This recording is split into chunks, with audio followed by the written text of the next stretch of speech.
And so imagine who you could be and then aim single-mindedly at that. See, I like that one. The single-mindedly part is an interesting one.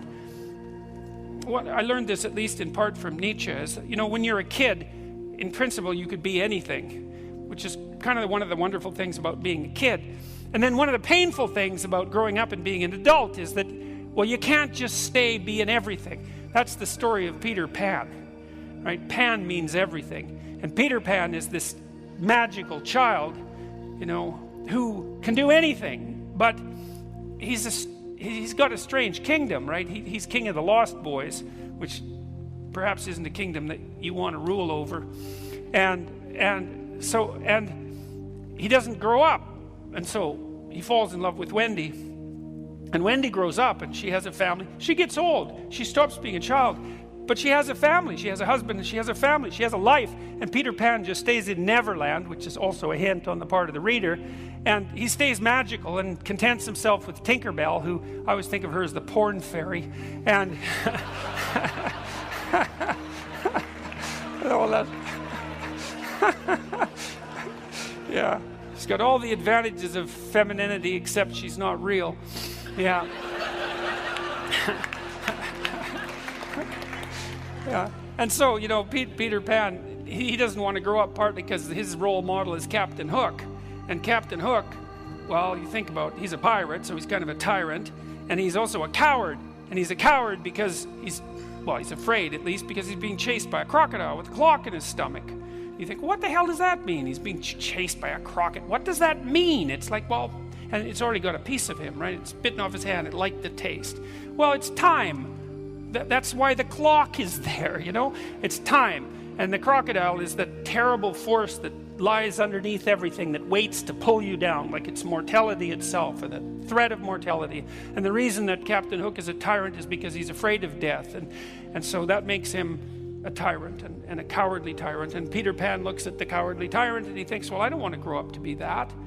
And it's like, well, fair enough, but what are you going to do? Not grow up? Well, then you stay king of the Lost Boys and you have Tinkerbell and life goes on, and that's not a good outcome. And so, you have to make a sacrifice when you grow up.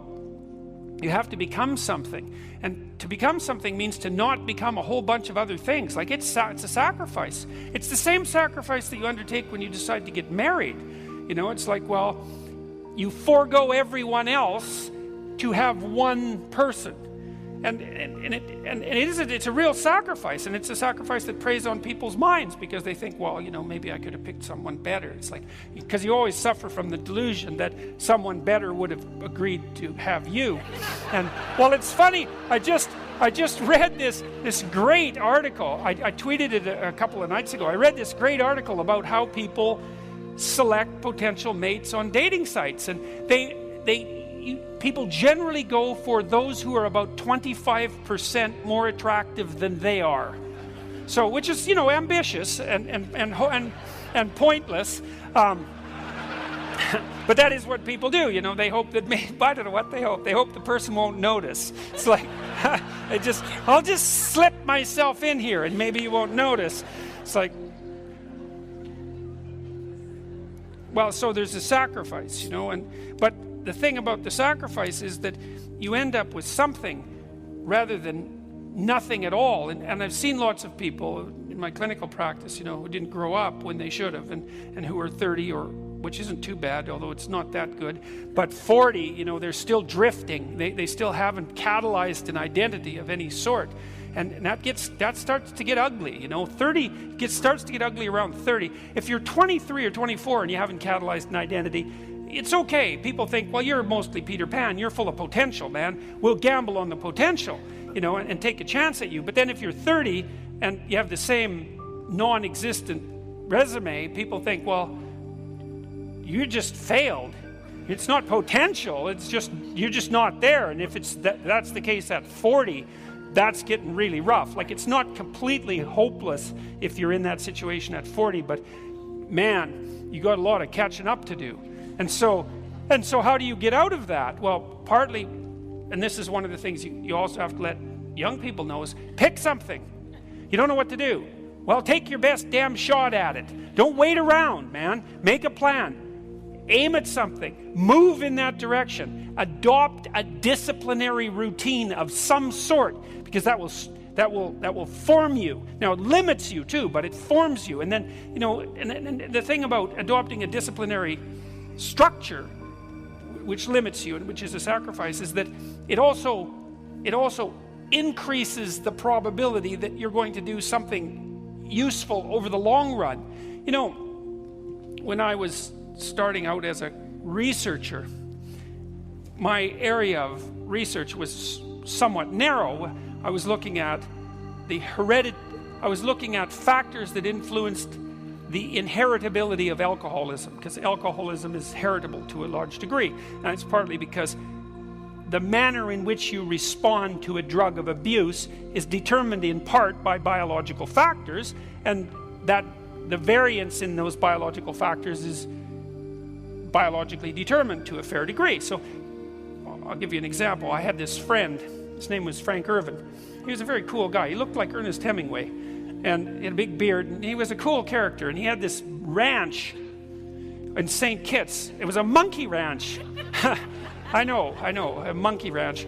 And he was raising alcoholic monkeys, and because he was a researcher, and he would take these wild monkeys, green monkeys, and bring them into an enclosure, and then he would give them rum and coke. And 5% of the monkeys would drink to coma on first exposure. And he had videotapes of that, which were really hilarious. They looked like frat party, fundamentally.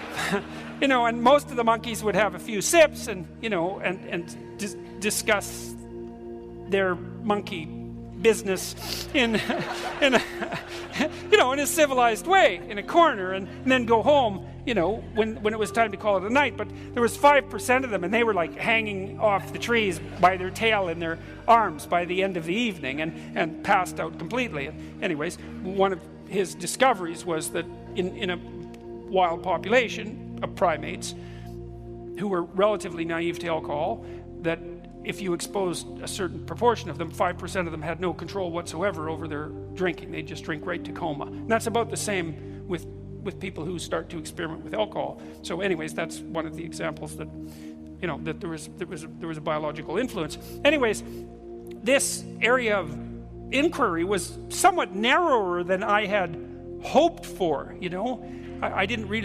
I hadn't really planned on studying the psychobiology of response to alcohol. I was interested in drug abuse and drug abuse motivation. I was interested in wider issues. But what was so cool was that the deeper I got into that, so the more I disciplined myself with regards to that particular domain of study, the more I learned about all sorts of other things. It was like going through a keyhole and then out the other side.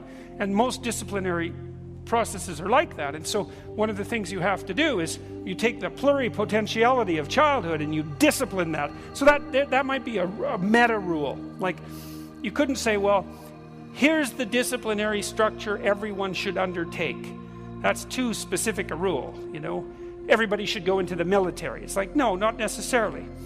Who knows what your disciplinary strategy should be? But you can make a more abstract rule, which is something like, I don't care what your disciplinary strategy is, but you need to impose one on yourself, and for some reasonable amount of time, because you integrate yourself as a consequence of doing that, as well as making yourself, vaguely socially useful and appropriate, which is also a non-trivial thing. And then once you have yourself disciplined, then you can take that disciplined self and you can start expanding it outward again. And so that's a really useful thing to know. So this is Nietzsche, who is a great critic of Christianity, was an admirer of Catholicism, interestingly enough, because one of the things he believed was that the attempt over several thousands of years to force every phenomenon into a framework that could be explained by the axioms of Catholic belief disciplined the European mind. It made it capable of producing rigorous and coherent theories, independent of whether the theory was correct. That wasn't the issue. It was like, well, once you learn how to write, you can write essay A, but you could also write essay B. If you don't know how to write, you can't write either. maybe you learn to write by writing essay A, but then you can write essay B and C. And the same issue applies here is once you get yourself disciplined, then you can take the disciplined self and you can go do a bunch of different things with it. And so maybe it doesn't matter how you discipline yourself, but it really matters that you do.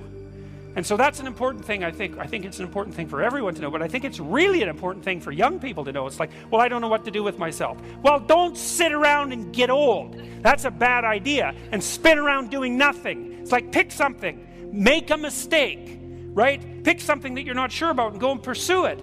You get a quarter of the way there, halfway there, you're a lot smarter because you've had to undertake a fair bit of learning just to get that far. Maybe at that point you find out it's not for you and you decide to make a left-hand turn, you make a 90-degree turn somewhere else. At least you've fleshed yourself out in the pursuit of the discipline. And don't wait around. And I think that's what that chapter's about.